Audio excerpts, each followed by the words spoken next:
Blacks in Technology. Blacks in technology. Blacks in technology. Blacks in technology. Blacks in technology. Blacks in technology. Good evening, everyone. Welcome to the Blacks in Technology Bit Tech Talk podcast. This is episode number 88. Technically an apprentice, how Reebok and Adidas fill their talent pool, with our guest, Nia Allen Lee. I'm your host, Greg Green. If this is your first time listening in on this podcast, you can check us out at the following URLs. We are at www.blacksintechnology.net. We are also on the Twitters, at Black in Technology, and that's BLKINTECHNOLOGY. We also have our Facebook page. That's facebook.com/Blacks in Technology. We're also on LinkedIn. Our group is growing, like always. So check us out under Blacks in Technology on LinkedIn. And if you're on the Twitters right now and you have questions for our guests, tweet them using the hashtag BitTechTalk, BITTECHTALK. Blacks in Technology is a tech-focused community and media organization focused on increasing diversity in technology. We always focus on forming new partnerships and opportunities to assist our members with their continued professional growth and development. So if you want to partner with us, send us an email to contact us at blacksintechnology.net. Also send our general inquiries and inquiries related to sponsorships to contact us at blacksintechnology.net as well. Let's do some announcements. What do we have to announce? Elasticon. That is coming up in a couple of weeks, actually. February 17th through the 19th. Blacks in Technology will be in San Francisco, California. I'm happy to say that we are sending a couple of Blacks BIT members to the conference. So if you haven't heard of Elasticon, the company Elastic, formerly Elasticsearch, that's their annual tech conference. And they are the company behind the open source projects such as Elasticsearch, Logstash, Kibana, and Beats. It's designed to take data from any source, and you can search and analyze and visualize it all in real time. I actually use their product in my work environment for log aggregation. It's a very good product. So check us out. I'm going to be there as well as a couple other BIT members, and we are actually going to be partnering with BPN of the Bay Area. BPN is the Black Professionals Network, and we are going to be helping them host an event called the Black Excellence and Achievement Event. So that event is going on February 18th from 6 p.m. to 9 p.m. All proceeds will go to benefit the efforts of Yes We Code. There are a number of outstanding guests. Van Jones, the CNN commentator, is going to be there. Charles Hudson, the VC partner of Precursor. Jolyn Anderson, Chief Diversity Officer at Visa. Jason Maiden, he's designer in residence at Excel Partners. And I'm going to butcher this person's name. Enitan Bariala, something like that. I'm sorry if I butchered that. I'll make it up to you when I see you. A best-selling author, he's also going to be there as well. There is a small fee to get in. I think it's anywhere between $15 and $20. But like I said before, all proceeds will be donated to advance the efforts of Yes We Code. That is happening at Infusion Lounge at 124 Ellis Street in San Francisco.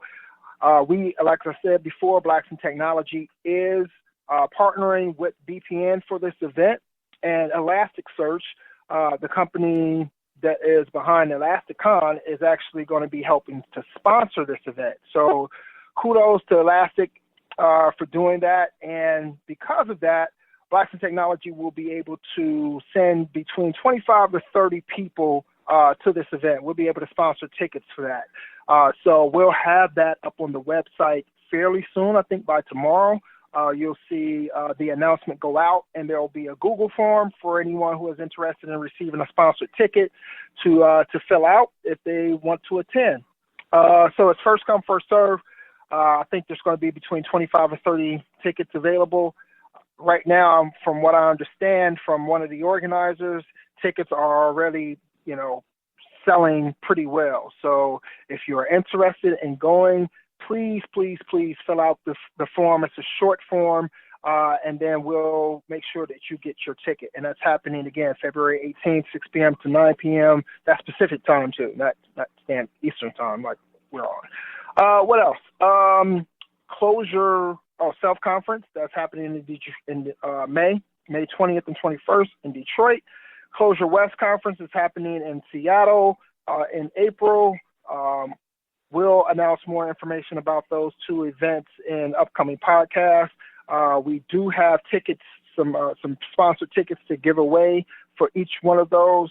So be on the lookout for that. Check out our website frequently. And I think we actually have something up for the self-conference right now. There is a discount on the site so that you can use that and get 15% off additional of the early bird special. So there's an early bird special price for the self-conference tickets, and then you get an additional 15% because you rock with bid. So check out blacksandtechnology.net for more information on that. All right, what else? Is that it? I think that's it. So we're gonna jump right into this. We're gonna introduce our guest, Nia Allen Lee. She's a 23-year-old self-proclaimed social media magician and brand gardener. We're gonna get into what exactly that is. After graduating from Rutgers University with degrees in women and gender studies and Africana studies, she started her career with Reebok International, where she currently works as the marketing apprentice for Reebok's corporate social responsibility department. So we're going to get into what that exactly means, what her role is, and some other stuff. We're going to learn all about her. So welcome, Nia, to the show. Hi, I'm so happy to be here. Thank you so much for having me. You sound happy. You sound that when you just said that, it sounded like you had an extremely big smile on your face. Yeah, I'm a huge podcast junkie, as I was just saying. So for it to be my first podcast that I'm ever on is a huge deal. All I do is listen to podcasts all about tech. So this is super, super special to me. So thank you so much.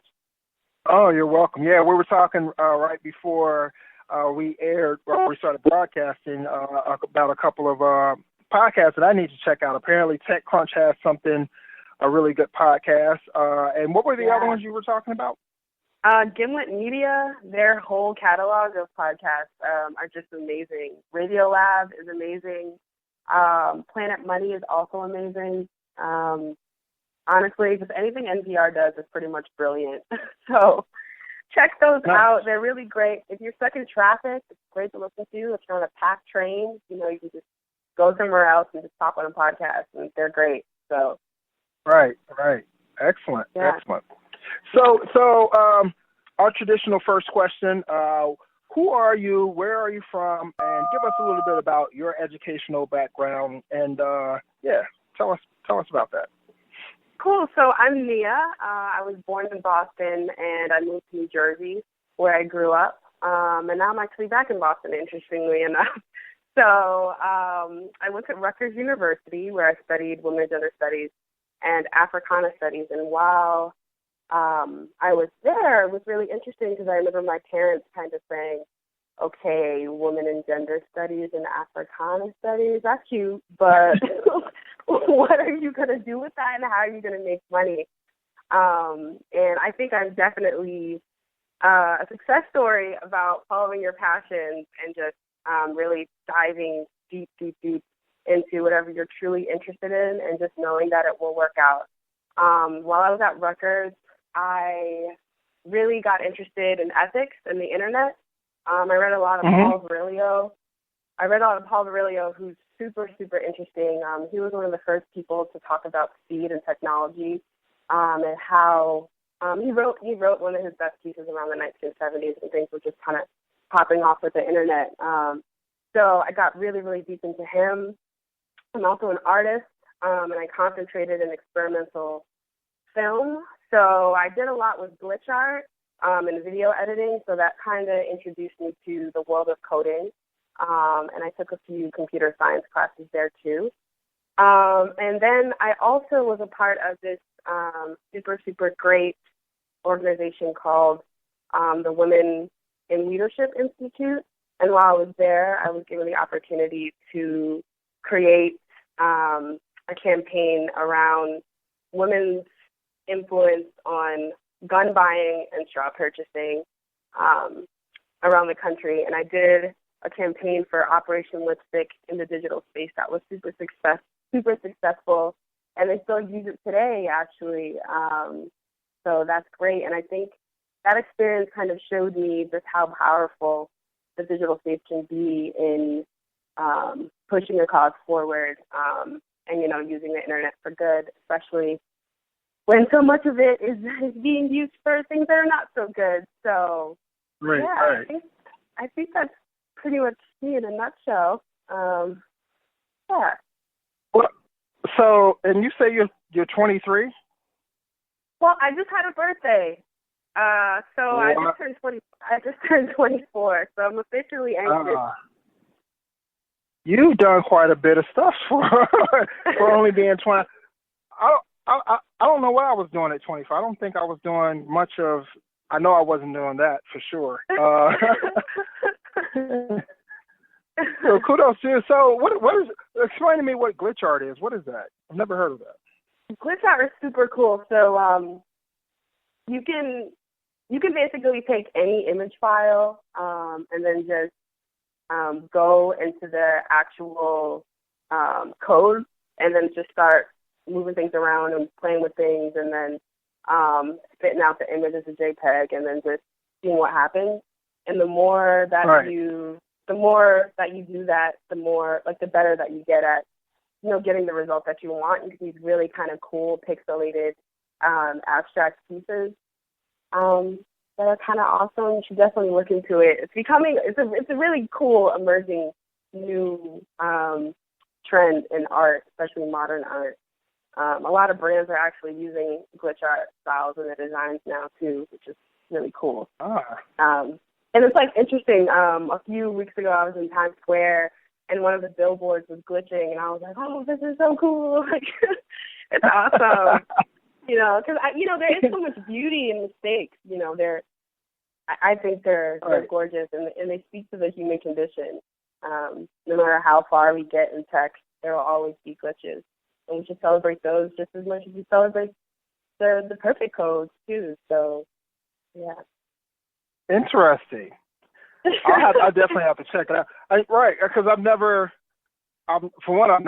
even heard of glitch art, and the way you kind of explain it there makes me more interested in Googling it now. So I'll definitely check that out. Yeah. Yeah.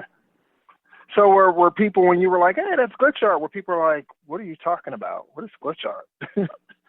I mean, kind of, but I took some images out on Facebook, and they were like, "That's really cool.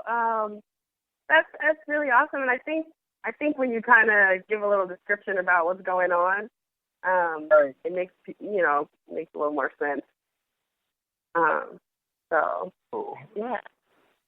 So you went to Rutgers University, graduated with a couple of you had a couple of degrees, right? A major and a minor. Yeah. Okay, gotcha.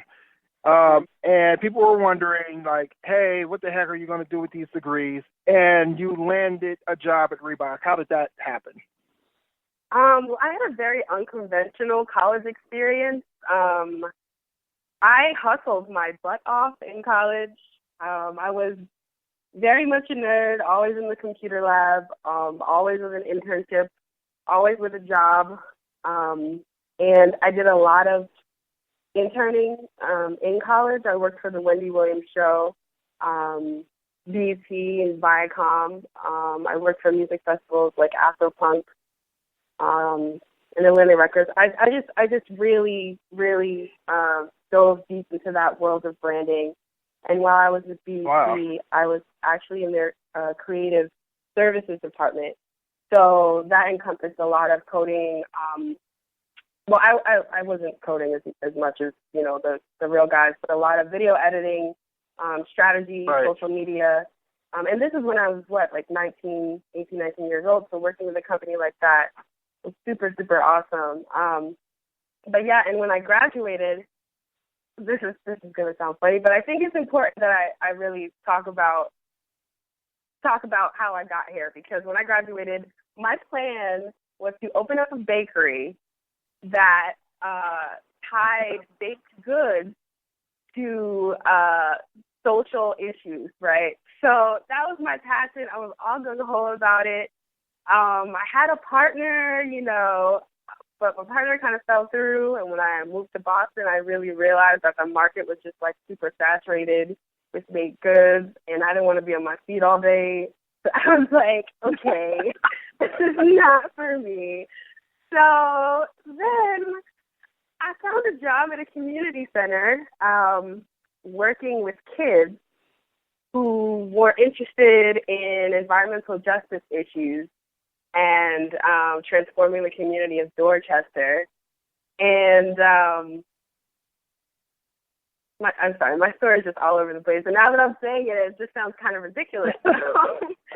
No, it sounds interesting. Yeah, so, I was doing all this work with green spaces, and the kids actually wanted to create an app that helped the community members find trash cans in the community so that there'd be less trash in the neighborhood. We transformed the abandoned lot. It was just a really, really awesome program. But again, I didn't really feel fulfilled. So I was Googling around. My neighbor actually was an apprentice for Reebok, and now he's currently a designer. And I was looking for his email address. I was looking for his email address. That's it. And I happened to end up on Reebok's site, and I was like, I could do this job. Let me apply. And I applied, and in a day or two, I got a no. And I was like, oh, no, something's not right. I think I was just raised to think that a no, I just don't think no is a thing. I think a no is a maybe. So I reached out, I did some research, and I reached out to someone in the department directly, and I just said, you know what, I think there might have been an error. There might have been an error with the application system. And wouldn't you know, within a few days, they asked me for an interview. So, I think I say all that to say that grit is definitely the new hustle. Having that grit and having that take no for an answer mindset is definitely the only reason why I have this position. I also did my research up to Wazoo and when they're, just knowing the company, through and through. But, you have to get in the door. And the grit is the key to getting in the door, especially when, as people of color, we don't necessarily have those legacies, that nepotism to get into these huge corporate spaces that a lot of other populations do. So grit is a new hustle. So I got this job, and my parents are happy that I have benefits and I'm not in their house. So that is a huge huge success. And I feel super, super blessed to be there, and super blessed to be taking all of the experiences that I've had through college and before college and kind of putting it to something that's so powerful every day. So, yeah. Nice. So when you were just speaking, I came up with a great blog topic for you and a title. Grit is the new hustle. There you go. It is. Thank you very much, people. That's it.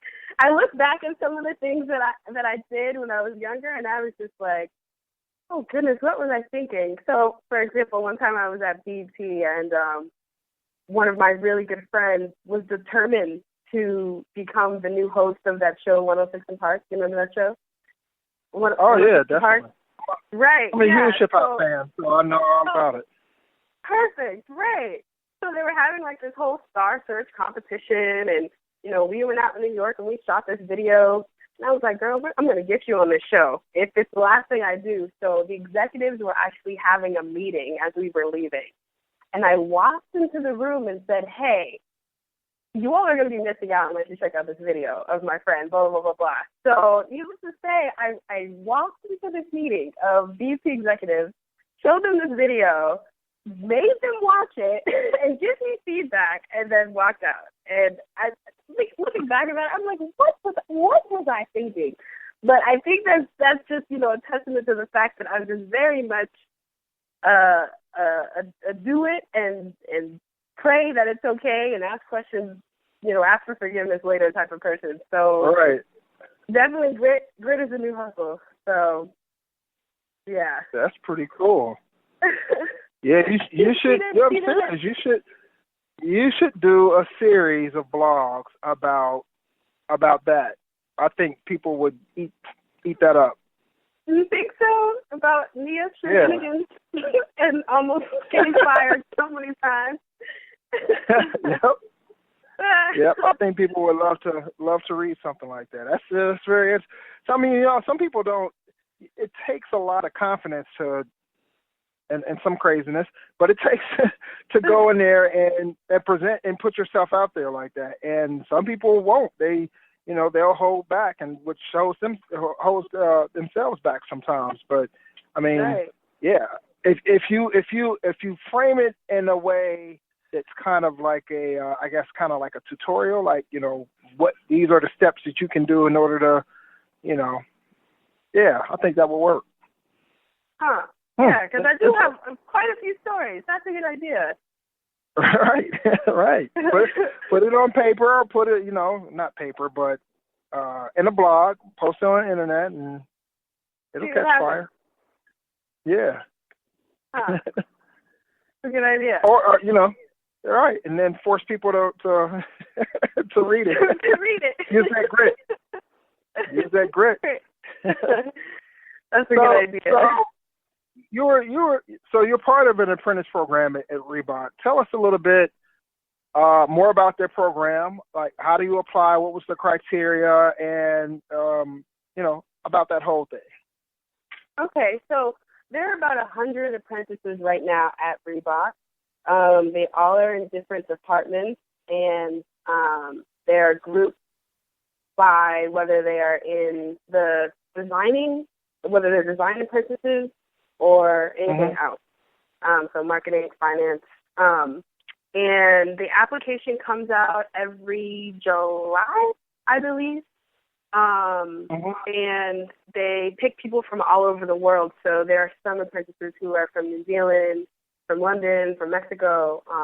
So that's super awesome, and they fly them out and make sure they get set up here in Boston. The apprentice program is really cool because it's not an internship. There actually are interns.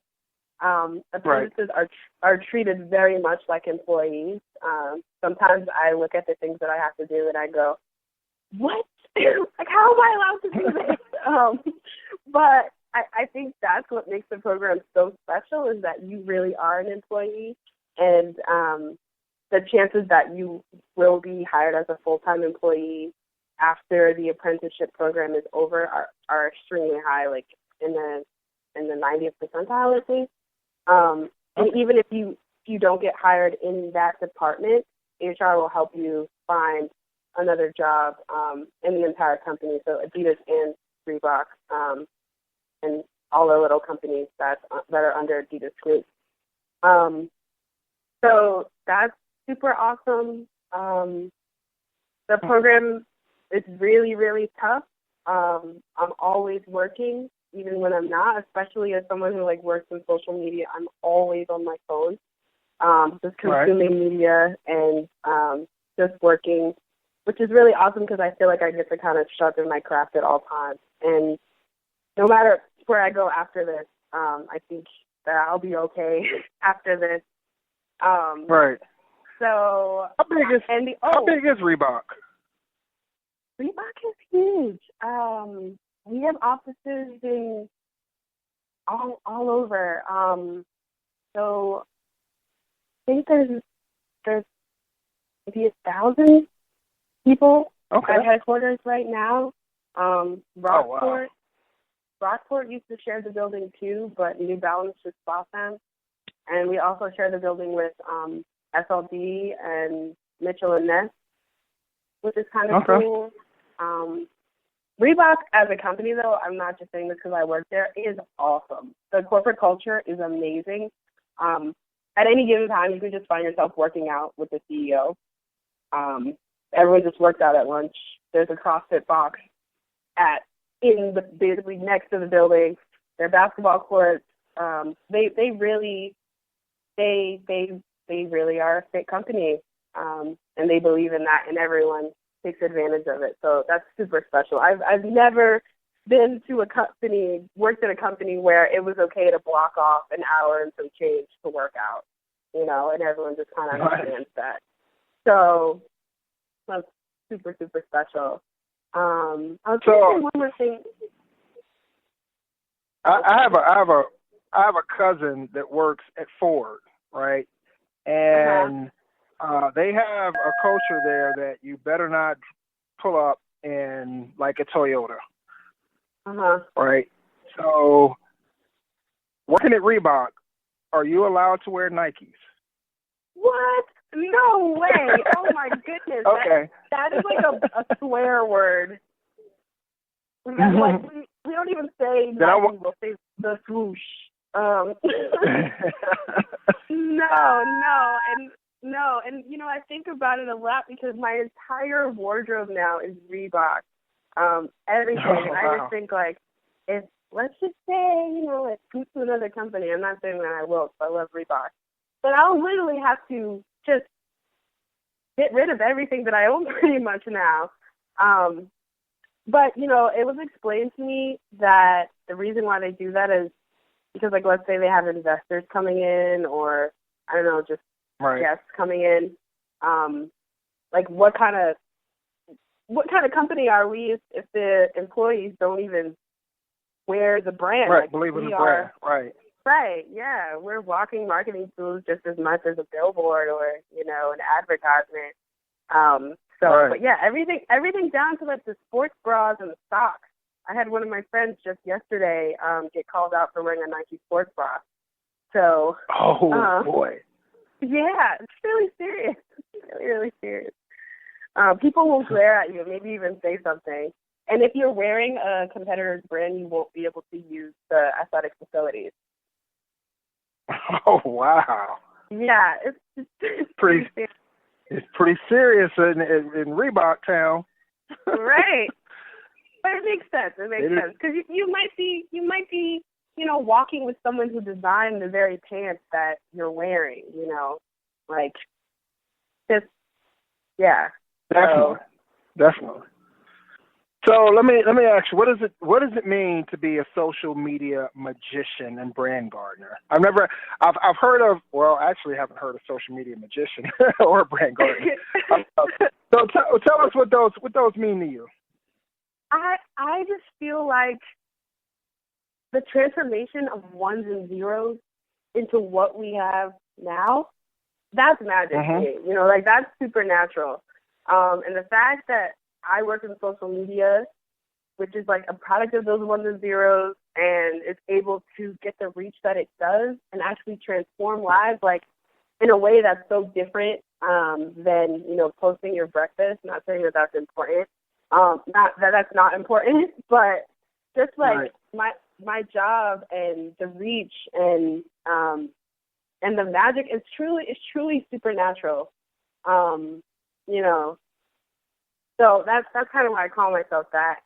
And then regarding to brand gardener, I have a really, really, really awesome boss who used to work for one of the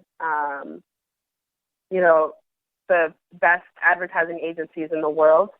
And she is an expert about all things brand, all things marketing, and has kind of become my guru in life and at work, but in life.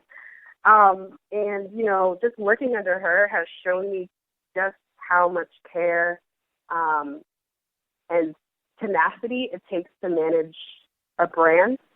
So when a brand starts to kind of sow that seed, and as it grows, it requires constant watering, constant pruning, constant picking, constant love, in the same way that a gardener, prunes and picks and loves his or her plant. So I think brands, are living, breathing entities, definitely, and are so special. So I kind of give my, my hand in the brand as much care as a gardener would. So that's right. I get it. Yeah. Because it's definitely a lot of. I mean, it's a full-time job, and I do a lot of the social media stuff for Blacks in Technology, and it is. I mean, if I could hire somebody to do it, I definitely would at this point. I'm thinking about starting a consulting firm, so the social media consulting. So let me know. No. All right. No. I mean, because it's one of those things where it has to be done, but you wish you weren't the person that has it. At least I do, anyhow. I don't know if you feel like that, but I wish I wasn't the person that had to actually do it. Or if I did it, I wish that was the only thing that I had to do, and not other things as well, because it's like it's like another part-time job doing it. So I definitely agree with you on the gardening part of it. Totally. And I feel like so many people, when you say social media, they think, oh, that's easy. Like, I could do that in my sleep. But people don't kind of understand how much time it takes. Right. That's kind of why, like, when I mentioned that I work in social media, people kind of like turn up their noses towards me. Like, I'm just like this millennial that's complaining about this easy job. And I'm just like, it's just difficult, Right. So, and then, trying to make sure that everything that you put out fits with the brand and ties into the brand. It's definitely, it's definitely a job. So all the people out there who are throwing shade to people who work in social media, be nicer. It's difficult. Right. I can't count how many times I've tweeted things and it's been beyond 140 characters, and you look for ways within that tweet. So how can I condense this? Okay, I can spell about ABT instead of ABOUT, and I can use the ampersand sign or the and sign instead of saying the word and it's almost like a puzzle at times. Like you try to fit the pieces right just so it can fit in that whole 100. And then it's about, not only that, it's about the message that you put out and how you format it and what you're saying and how you say it. So it's difficult. I struggle every day to do it. It's not like I'm come up with this stuff and I'm like some type of genius. It's just like, I need to do this, but I don't know how. I wish I was more of a literary genius or something like that. It might be a little bit easier for me. No. Well, have you been using the platforms that kind of schedule out your tweets and posts for you? Oh yeah. Like a tweet or like a Pixely or I actually use TweetDeck. Oh, TweetDeck. Yeah, I use TweetDeck for Twitter. I mean, it's still hard. I do so. It's not just I do so much at times that I kind of overwhelm myself, and then having to do the social media part on top of that is just like So, okay. So let me. How has your degrees helped you in this apprenticeship and marketing position?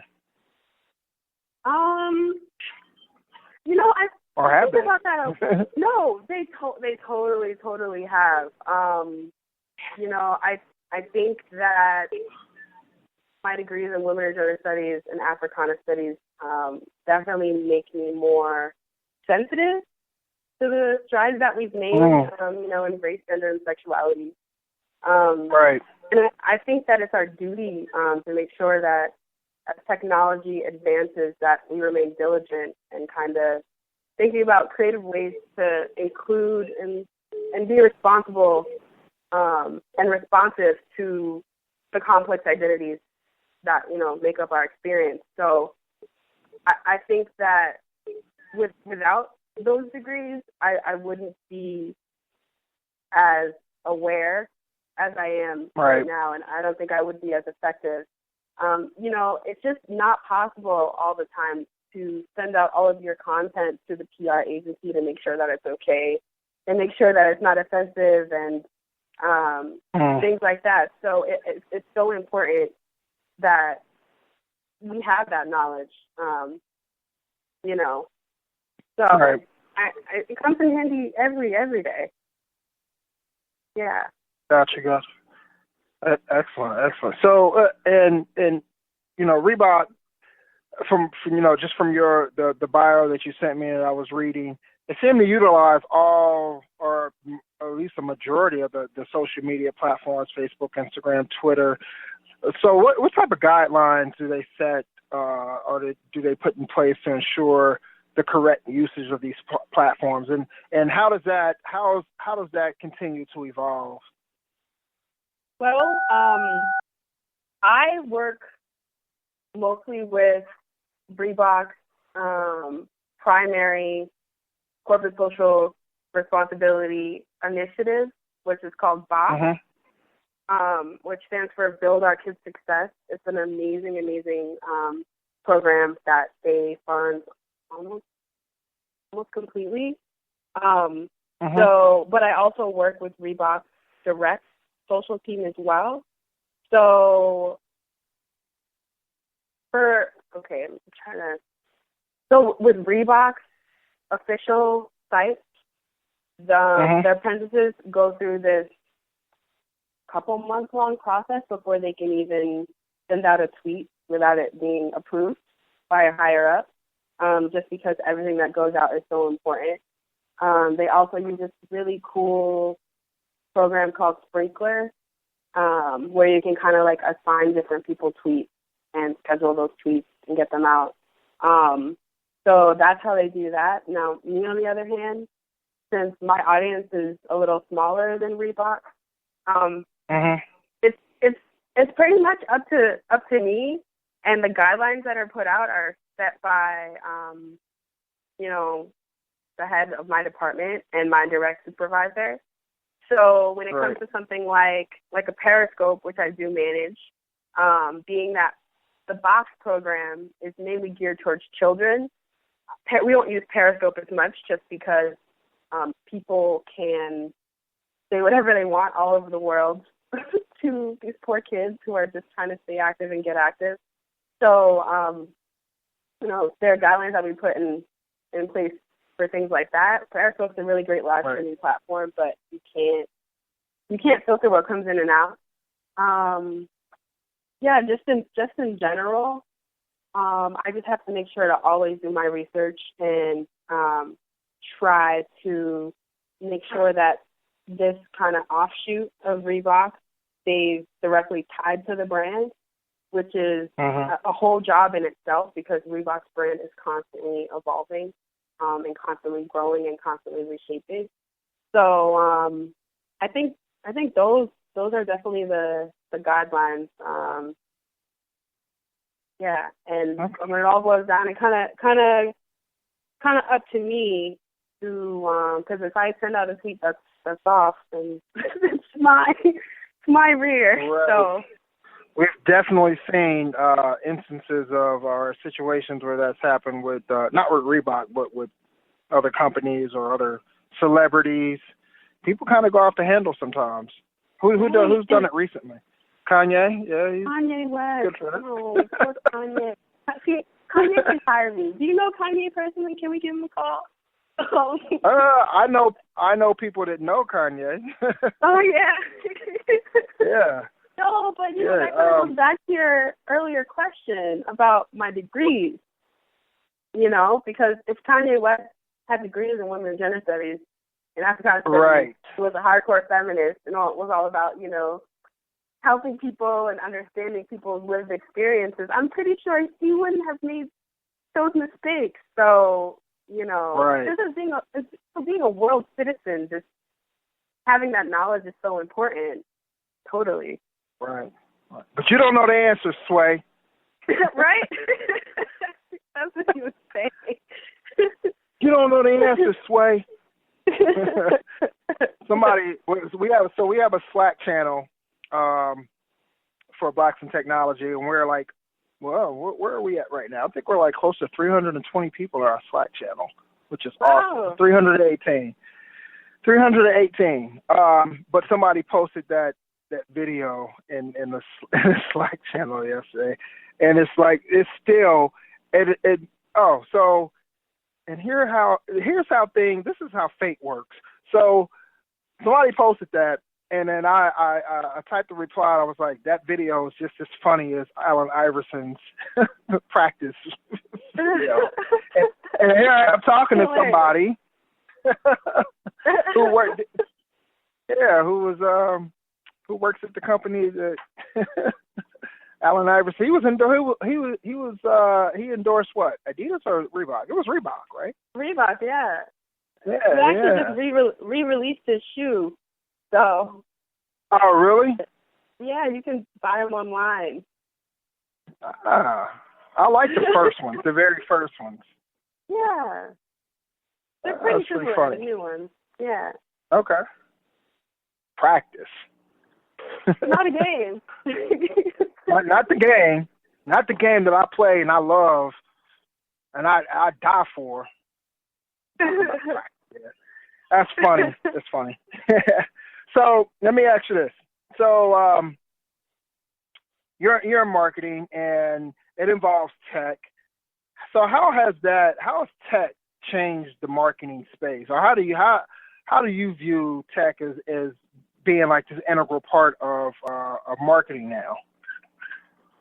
Right. Well, marketing is the conversation between, like a company and the consumer, right?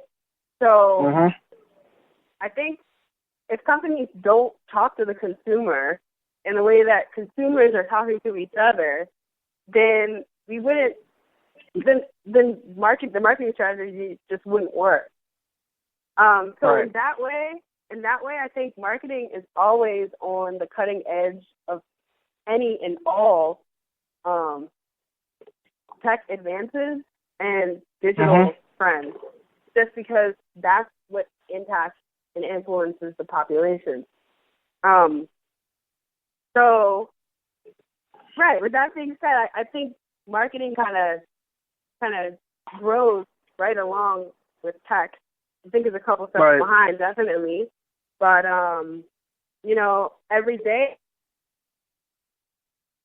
like startup companies that are just changing the way that we even think about marketing. The one that comes to mind is Thunderclap, which is a really cool platform that allows the company to kind of crowdsource tweets with the hopes that you can have your hashtag will start trending.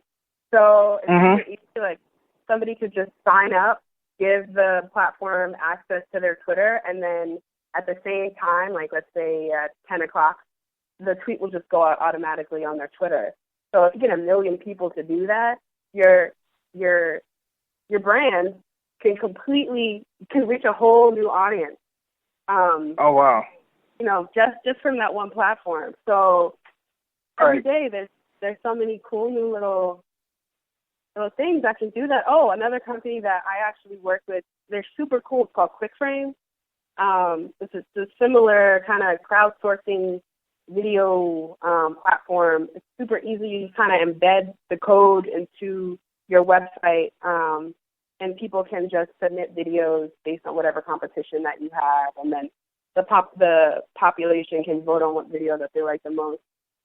It's nice. Super great, and it's that, for example, we just did a campaign where we used QuickFrame, and it was great to just see how people integrated the brand and integrated Box specifically into these awesome videos, these awesome home videos, just people in their living room just doing whatever. So every day marketing is holding hands with tech and skipping down happy lane. So, yeah. Let me ask you this, and this is something I was actually like I actually just came from working out, and I was thinking about this because I knew, like, you know, the questions that I was going to ask you. But how does a company prevent? Let me try to word this right. So you've got a company, right? And you have this company, and they want to be, or a corporation, and they want to be socially responsible. How do you keep people from assuming that they are only doing that to win more business or to sell more products, right? So, say for instance, you get Reebok and they get involved in, you know, supplying or helping to supply water to the people in Flint, Michigan, for instance, right? How do they become a part of something and become more socially responsible without having that stigma of, you know, are they really doing this to help, or are they really just doing this to make more money? That makes sense? You know, that's such a delicate line. Right. It's interesting. But what I've also found, and what I also think, is that in my generation specifically, that caring and you know, kindness is a new form of capital. So right. brands are kind of scrambling to hop on this bandwagon of my Generation B, caring. So like that's why you see companies like Tom, you know, that are so successful because all of a sudden like people care so much. Right. And I think, you know, what makes companies like Tom's and even Reebok. This call is being recorded. So what makes them super successful is that they always have the human element to the story. Like there's never just the CEO someone just like dropping off a whole bunch of shoes somewhere, or you know. And I think that's why the box program at Reebok is so successful and so important, because it's run by moms all over the country and all over the world who are dedicated to kind of like reversing this epidemic of physical inactivity in their children, because recess is being cut consistently. So I think the human element is what makes a big, bad, scary corporation a caring, loving, comforting corporation, and that's why CSR is so, so, so important. And I think in the past, companies kind of saw CSR as like something to do or a way to just kind of cut taxes, but now they're investing more time and energy into it because general sentiments are definitely shifting to being more empathetic, especially in the digital space. Like when you look at something like the Ice Bucket Challenge or things like that, like caring is cool now. So, yeah. Oh, that's interesting. And you know, sorry to throw that out there like that, but you know, I was just it's funny because you know, like I not that I work at a huge corporation, but you know, there's things that we do for certain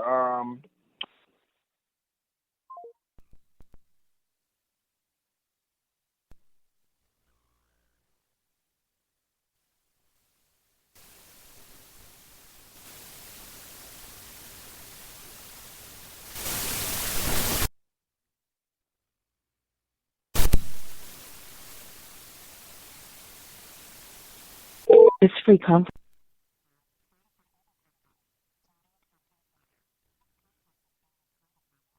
Either. Okay, we're back. Yeah, we had a glitch in the matrix there. We lost our feed for a second.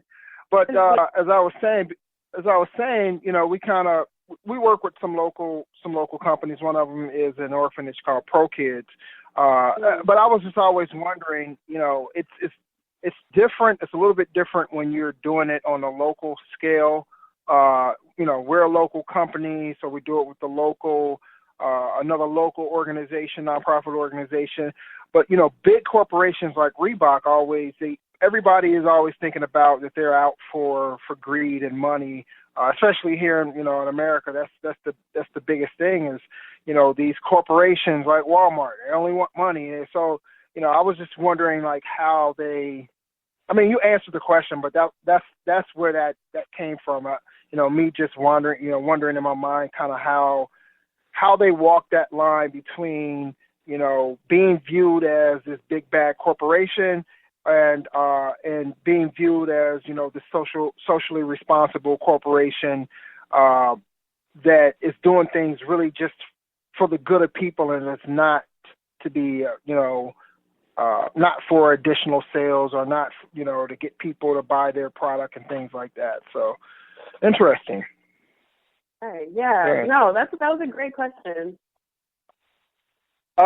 So tell us some of the tell us a little bit about some of the tools that you use day to day in your job for social media and things like that.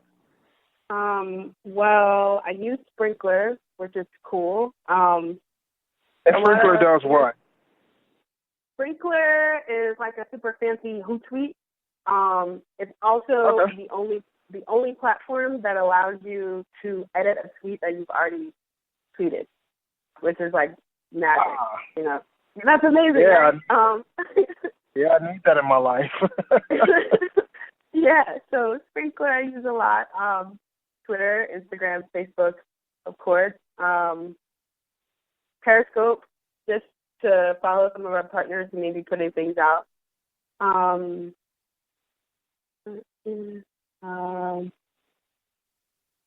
Yeah, I feel like on a daily basis, that's what I use the most. We've actually been working with a company called Pixly, which is cool because they create these consumer source kind of carousels that you can embed in your website, and then they also are really good at filtering through everyone who's used your hashtag and kind of like creating these boards where you can, pull content from and see who's talking about you the most. And they just kind of did something really cool for the Box Kids website. So I use Pixly's site a lot too. But mostly I mostly stick to the basics. I think that, just getting on Facebook myself makes me feel a lot more, like I feel like it's my baby. Like I just don't want to leave it with a babysitter. Like just kind of just being there and just making sure that everything's okay. Because bitches are beautiful, but they can get you fired. So I just think just going to the actual platforms every day. I also monitor the comments on the Box Kids website that come in. So that's going in the back end. I have to make sure everything's running smoothly with that. And so, yeah, that's a lot of what I do every day. I mean, along with strategy and just always thinking about the brand and ways to make sure that we're staying on brand too. So, yeah. Nice. So tell us what types of trends are you seeing in the social media space right now? What's hot? Well, I think the meme is always going to be super hot and super cool, and I'm right now trying to crack the code and figure out how viral works, how like going viral and being viral works. I think there's a formula that someone needs to crack. So that's definitely if you find out, let me know. You might have to hire me first. No, but I think definitely what I was talking about, how consumers are caring. I think there's a lot. Just in the same way that there's a lot of negativity online, there's a lot of positivity too, and a lot of people trying to create communities in this digital space in ways that weren't possible before the internet. Right. So I think that's definitely a trend. I'm always going to be in love with the gift. I think gifts are definitely, they've been hot for a while, but they're not going to stop being hot. I don't know if you've ever seen Harry Potter, but here comes nerd talk. But in Harry Potter, all of the newspapers kind of had these moving images that were super captivating and awesome. So in the same way that those kind of like moving images popped up in this kind of magical land, that's kind of how gifts work in the digital space too. And I think they're super captivating and very awesome and easy to use and easy to make too. So those are some trends that I definitely see. Definitely. And I'm excited to see what new trends start to emerge. Nice. So give us 2 do's and 2 don'ts to social media. Okay.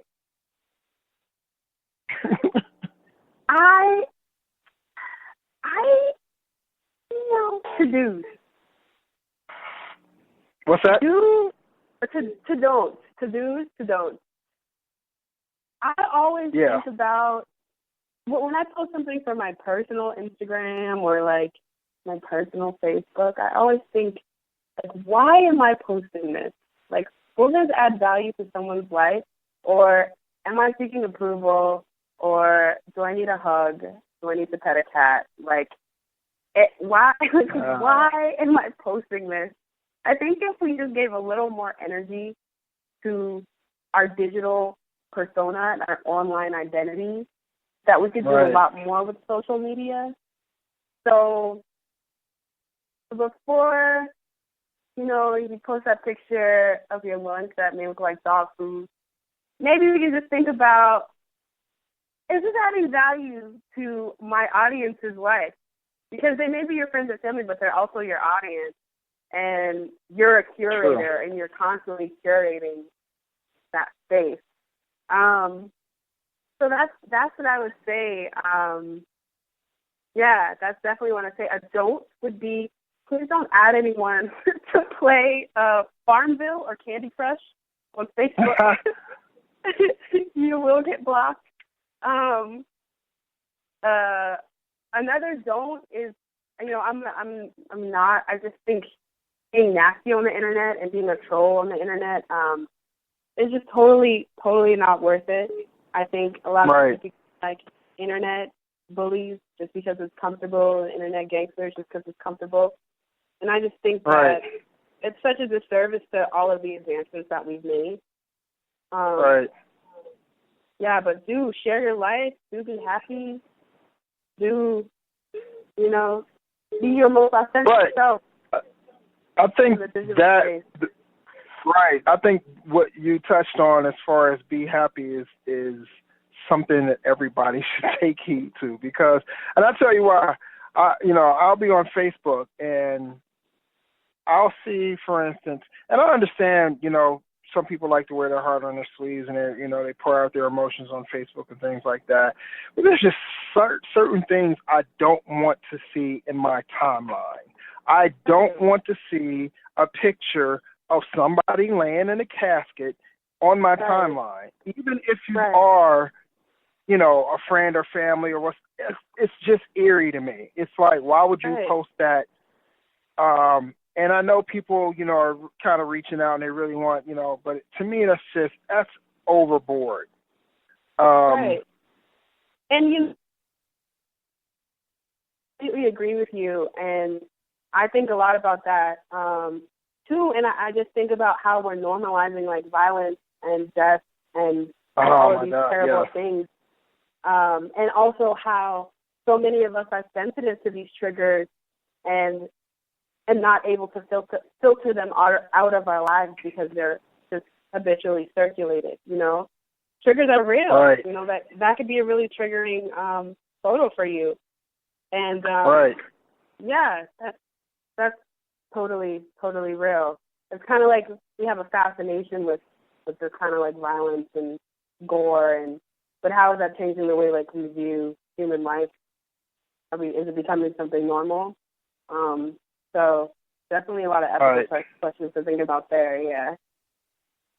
Right. Yeah, I've actually found out that as I'm getting older, that I'm a lot more sensitive to stuff, to violence and things like that. Like I used to be really into horror movies, to where they didn't bother me. I've never been like the super gory slasher type movie person anyhow. I liked horror movies that had a more of a plot and more of a storyline to it, as opposed to, hey, I'm gonna put on a mask, I'm gonna grab a machete, and I'm gonna hack my way through this entire movie. That's but I was able to watch those movies. Nowadays, I'm just like, I don't even want to watch those type movies at all, even though, of course they're not real. But I just don't want to see that, and especially, in people's timelines when you see that, anything like that, it's just like, why are you posting this? Like, I don't want to see a picture of a young baby hooked up to a bunch of machines in a hospital, like they're, grasping for their deal. Like, I understand the meaning behind it. I just don't want to see it in my timeline. Like, the problem is choice. The problem is choice. Like, you should have that choice, and right now you don't. Like, you could block everybody, but what would that do? Right. Huh. That might be an interesting. That might be an interesting idea for like an application or some add-on for Facebook to filter through, like, you set up your preferences about what types of images you want to see or don't want to see, and pretty interesting. Think about Right. Right. So, what would you like others to know about what would you like others to know when it comes to a career in the digital marketing space? Like, what type of advice would you give someone wanting to enter the field? I definitely think that you should know your history, in terms of just like knowing a little background about digital marketing. I think as a millennial, I hate that word, but I'm going to use it. As a millennial, all of us are using this digital technology and kind of think that we're experts. But it's so important to kind of know where it came from, just so you can kind of get an idea of where it's going. And then also knowing where it's going, and really, really staying up and staying diligent about understanding what's going on in the space, like just learning about new companies and new applications. And I guess advice I would give is, first of all, don't sell yourself short. In the same way that, it's kind of bad to think that we know everything about social media because we're millennials. Don't think that those skills are not transferable. Don't think that every single company, is looking for someone like you to help their brands. Because, just take Reebok, for example. They have an entire room filled with computers and monitors just constantly monitoring the space, and it's basically run by young people. So don't sell yourself short, and don't let anybody tell you that what you're doing isn't important and isn't a valid profession. Because every day you can always carve out a new profession for yourself based on your passions and based on what you're interested in. Like, don't ever let anyone tell you that the only job worth doing is being a doctor or a lawyer. No shade to doctors and lawyers, but you can always create a job for yourself and create a space for yourself, in whatever you're passionate about. Excellent. So what's next for you? What's your next for me? Yeah. Oh goodness, I have no idea. I mean, you just turned 24. Basically ancient. You're becoming an old person in the game. Right. Yeah, 24. Right. I am really interested in patterns and algorithms, and I think it would be cool to kind of create like an ethical and socially responsible algorithm or like creative teaching materials for nonprofits to harness the power of social media, just so that they can utilize its power to the fullest potential. I think that would be really cool. Just kind of like crack that code, and really help to use the digital space as a great tool that it could be. Yeah, I think that would be a cool thing to do next. Or who knows? Maybe I'll open that bakery. No, just kidding.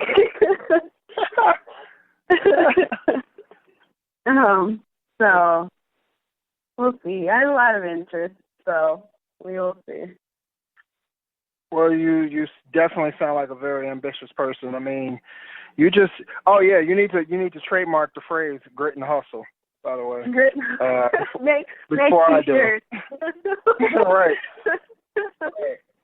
All right. Well, Nia, I definitely want to thank you for joining us on the show. It was definitely a lot of fun, and I wish you the best in the future. And drop us a line. Keep us in tune to what you're up to. And if you want to come join the Slack channel, we have a lot of great people. It's not all tech, we talk a lot about social things and things like that. I think you'll get a kick out of it. So the invite is out there for you. Thank you so much.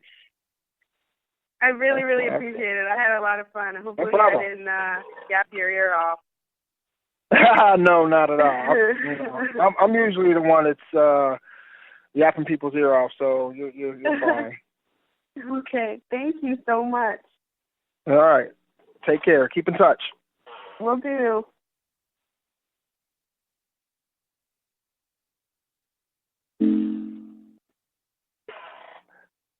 Excellent. That's it for this episode of the Blacks in Technology Bit Tech Talk podcast. I want to thank our guest, Nia Allen Lee, for joining us tonight. And if you like what you heard and you want to let us know, you have any suggestions or comments, or if there are people that you think should be interviewed on the Blacks in Technology Bit Tech Talk podcast, email your suggestions to us at contactus@blacksintechnology.net.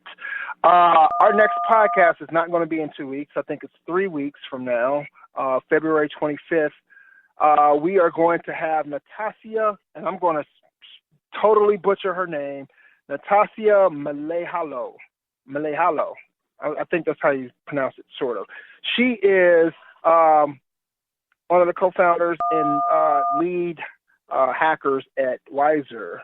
We actually had Bjorn Simmons on the show a few podcasts ago, and we're going to talk to Natasha because she has an interesting story. She actually went to school for legal and wound up founding 2 startups, and her latest one is Wiser. So we're going to talk to her about that and how she got into coding and all that. And I think we're going to be doing this live at a Black Founders event here in Cincinnati, Ohio. So definitely stay tuned for that. And again, remember, tech yourself before you wreck yourself. Take care and have a good night. Blacks in Technology. Blacks in Technology. Blacks in Technology. Blacks in Technology. Blacks in Technology. Blacks in Technology.